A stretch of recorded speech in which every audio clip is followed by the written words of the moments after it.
Committee will come to order. The chair now recognizes the gentleman from Georgia, Mr. Johnson, for 5 minutes.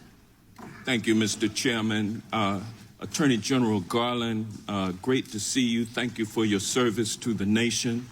And the nation watches as the Republicans have no answer for why they want to focus and obsess on Hunter Biden receiving $2 million from Burisma after serving on a board that he said he was not qualified to serve on. But yet the Saudi Arabians gave $2 billion to Jared Kushner, who conducted Middle East strategy for his dear old dad, Donald Trump. He got $2 billion for something that he is not equipped to do, which is investment banking. And so Republicans looking at Hunter Biden instead of Jared Kushner, Americans don't understand how that could be. And they also are increasingly alarmed about the fact that the Republicans in control of the House only seem to have three objectives. One is to impeach Joe Biden. Number two is to shut down, is to impeach or get rid of Kevin McCarthy, actually. And the third is to shut down government. And a subset of that is to defund the DOJ and the FBI for trying to hold Donald Trump accountable. So the American people are watching that, and they also appreciate the fact that you've had a distinguished career as a prosecutor and a DOJ official, as well as 24 years on the bench. You served on the second highest court of the land as a judge for 24 years, the D.C. Circuit Court of Appeals. We appreciate your service. You were for 7 years the lead.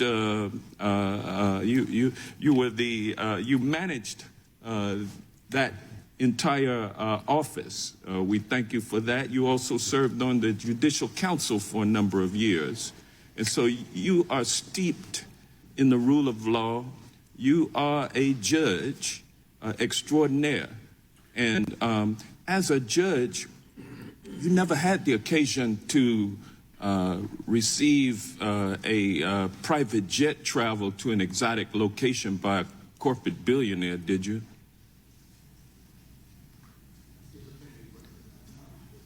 You can cut your mic on. No. You never received an offer to get a ride on a private jet? No.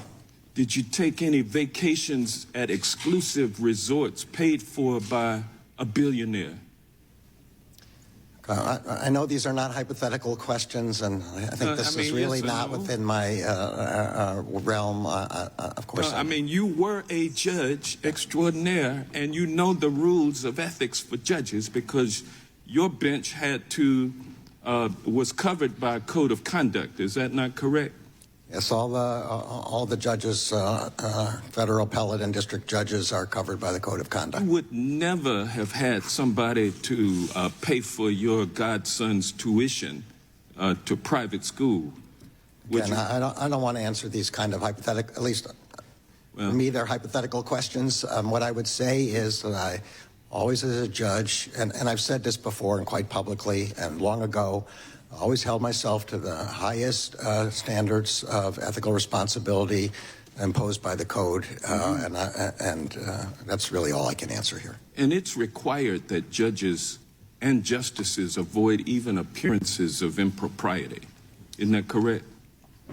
Again, I know you're asking this both hypothetically and non-hypothetically. All I can say is I follow the code of judicial conduct, and it includes avoiding appearances. That's well, right. Let me ask you this question. Senator Whitehouse and I sent a letter to you alerting you to the fact that we were asking the Judicial Council to refer the matter of Clarence Thomas being in violation of the Ethics in Government Act to the Justice Department. And after that, Representative Alexandria Ocasio-Cortez, along with myself and others, requested that you take that matter up directly. Have you responded to either one of those letters? And if not, why not? And what action have you taken pursuant to those letters? Gentleman may respond. I assume that if you sent the letter, we have it, and I'll speak to the Office of Legislative Affairs about where it is at this point. Is the department investigating? The gentleman has expired. The chair now recognizes the gentleman from California, Mr. Ison. Thank you. Good day, Mr. Attorney General. And this may be the reason that it's good for you to leave the Chief Justice and that group before each of us speak, because you would have already heard all that. I want to thank you personally for your office and your engagement on Camp Lejeune and on obviously a vast amount of litigation. That is one of the many, many jobs that falls at your feet. One of the jobs that falls at our feet here is that we are watchdogs of the executive branch. You have previously said that you are not Congress's attorney, and you've said you're not the president's attorney. And I'm assuming that you're neither our prosecutor nor our defense attorney, and you are neither the president's prosecutor nor defense attorney. And that's why today's investigation really does deal with the fact that if you're not, by definition, the president's prosecutor, but we have an obligation to see whether or not the president or a member of his family or in concert with the president's activities, in fact, need to be overseen, admonished, or even prosecuted. And so I have a couple of questions for you, and one of them is that you have not said this very much today, but you often say, I cannot comment on that because it's an ongoing investigation. And when we ask for information, you very commonly say that it is the policy, not the law, but the policy of the Department of Justice not to provide information related to an ongoing investigation. So far, I'm on track. Is that correct? I think I've said more than that's just a policy. I think the letters we've sent trace it to the constitutional separation of powers, to Rule 6E of the Federal Rules of Criminal Procedure, et cetera. But in general, I'm in accord with what you're saying. So one of the challenges we face is that just a matter of weeks ago, a federal judge found the actions of now special prosecutor to be so outside what he could agree to that he pushed back on a plea settlement and nullified it and sent the U.S. attorney going back. In light of that, don't you think it's appropriate for that portion to be considered a pre-ongoing investigation and for Congress to legitimately look at the activities leading up to that failed plea bargain rather than wait until weeks, months, or years from now a case is fully settled? Yeah. So if you'll give me a chance, first, I don't agree with the characterization of what happened in the plea. The district judge performed her obligations under Rule 11 to determine whether the parties were in agreement as to what each had agreed to and determined that they were not. Plea fell apart, as you know. There's been another prosecution, so that leads to the second thing. We are in, Mr. Weiss is in the midst of an ongoing prosecution on the very matter that you're talking about. Okay, but Mr. Attorney General, if we believe, and we do, at least on this side of the dais, that a pattern of behavior is occurring relative to the investigation of Hunter Biden, particularly and including, well, he lived in the vice president's home, well, he operated commingled with the vice president, and even today as he travels with the president. So in light of that, can you agree that, in fact, it should be reasonable for us to look at a number of items, including, and one that I want your answer on, and I know we have limited time, Mr. Weiss supposedly had this ability to bring a prosecution anywhere. He now explicitly has that ability. However, are you concerned, and should we have the right to look into the fact that political appointees in California and in the District of Columbia refused to, in fact, cooperate with him in those investigation that he was charged with doing in Delaware, but which flowed over into their jurisdictions? Isn't that, in fact, an example where those political appointees of the now president, that their decision not to cooperate with him creates at least an appearance of political interference with the investigation of the president's son and possibly activities related to the president? I'm happy to answer this question in hypothetical, but not in the specifics, because I have stayed out of this matter.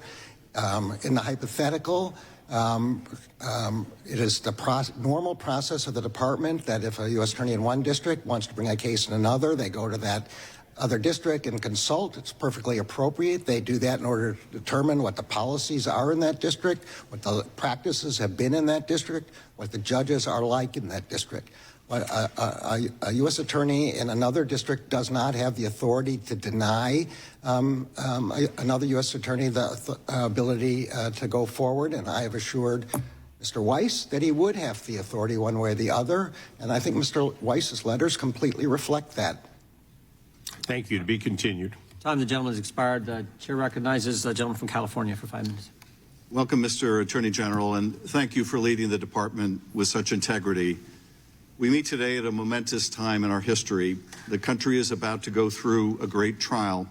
By this, I do not mean any of the several trials of the former president, but rather a trial of the proposition that we are a nation of laws, committed to the rule of law, and that no one is above the law. It is a proposition well known around the world because it is the one essential ingredient in all democracies.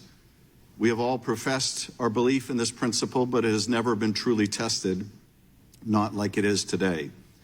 In this committee, we are engaged in a portion of that trial. The chairman would abuse the power of this committee by trying to interfere in the prosecutions of Donald Trump, by trying to use the committee's power of subpoena to compel criminal discovery, in effect, making the committee a kind of criminal defense firm for the former president.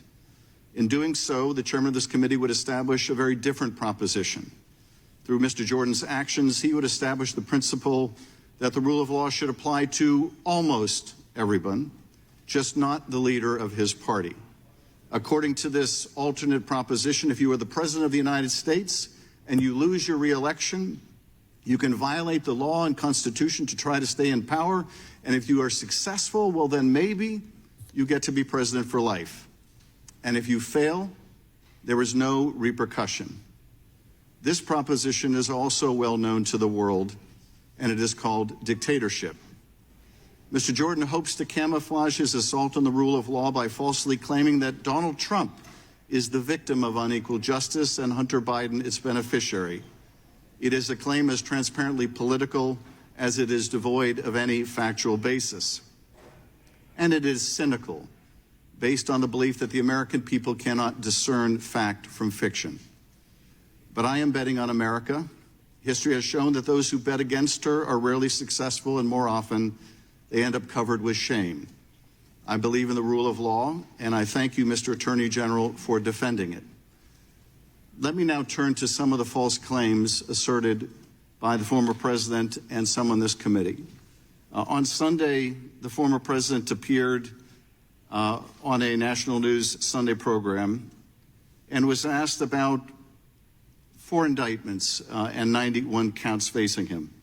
His response was, Biden indictments. Excuse me, Biden political indictments. He said to the Attorney General, indict him. Mr. Attorney General, I want to give you a chance to respond. Was the president telling the truth, or was he lying when he said that President Biden told you to indict him? No one has told me to indict, and in this case, the decision to indict was made by the special counsel. So that statement the president made on Sunday was false? I'm just going to say again that no one has told me who should be indicted in any matter like this, and the decision about indictment was made by Mr. Smith. Let me ask you this question about the prosecution of Hunter Biden. The prosecutor in that case, Mr. Weiss, was appointed not by Joe Biden, but he was appointed in the first instance by Donald Trump. Is that correct? That's correct. And he was continued in that position, was he not? He was continued in that position, yes. And Mr. Attorney General, can you imagine the hue and cry you would hear from my colleagues on the other side of the aisle if you had removed him from that position?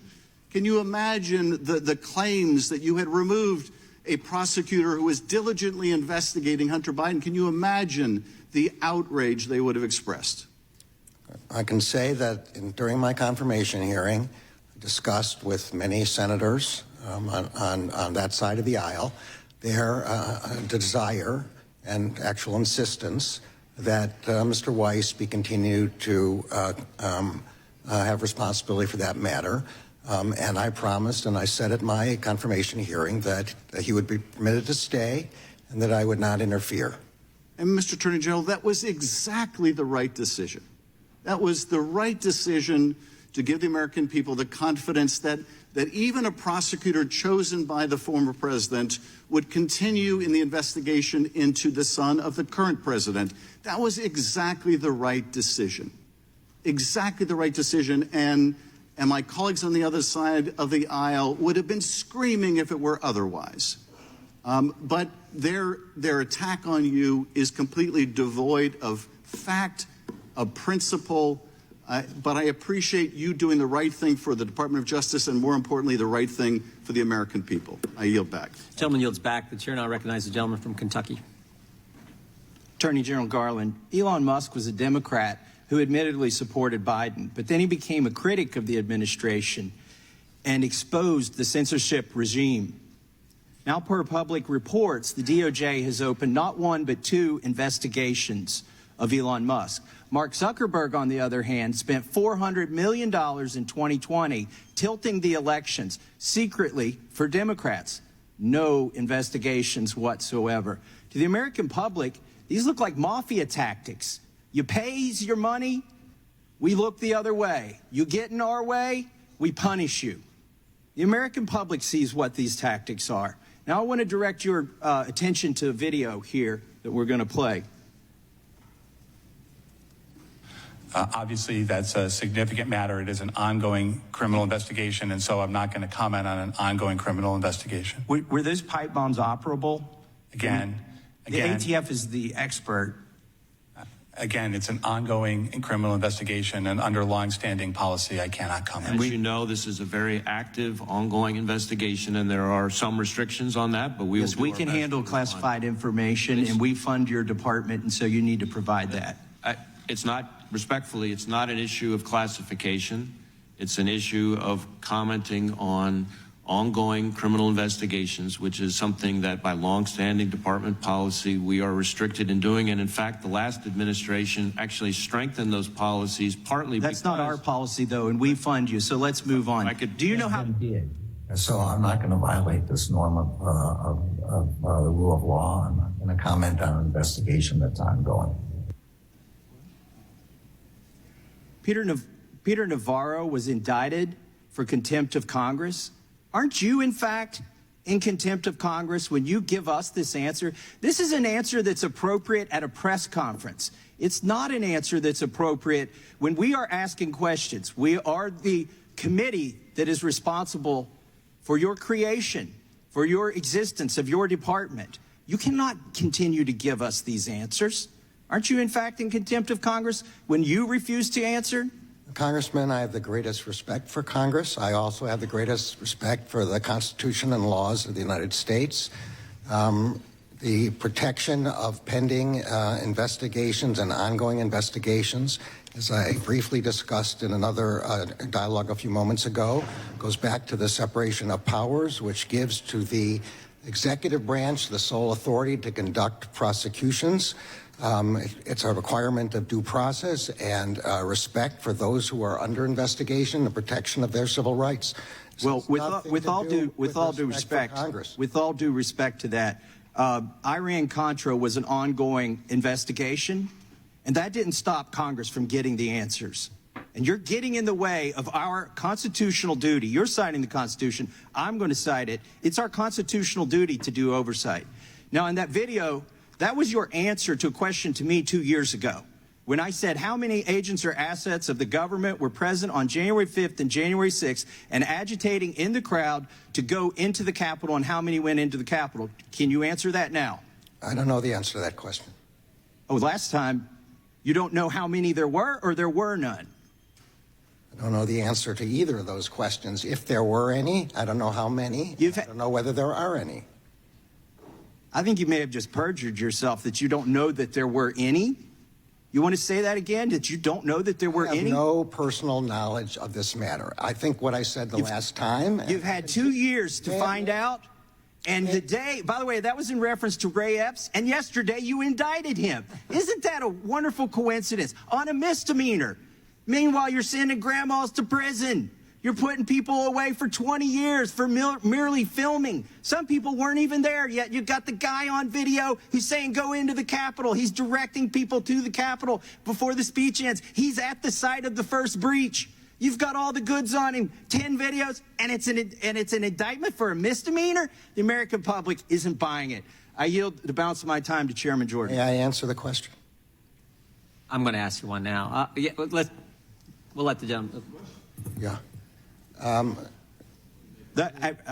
Go ahead, but In discovery, in the cases that were filed with respect to January 6, the Justice Department prosecutors provided whatever information they had about the question that you're asking.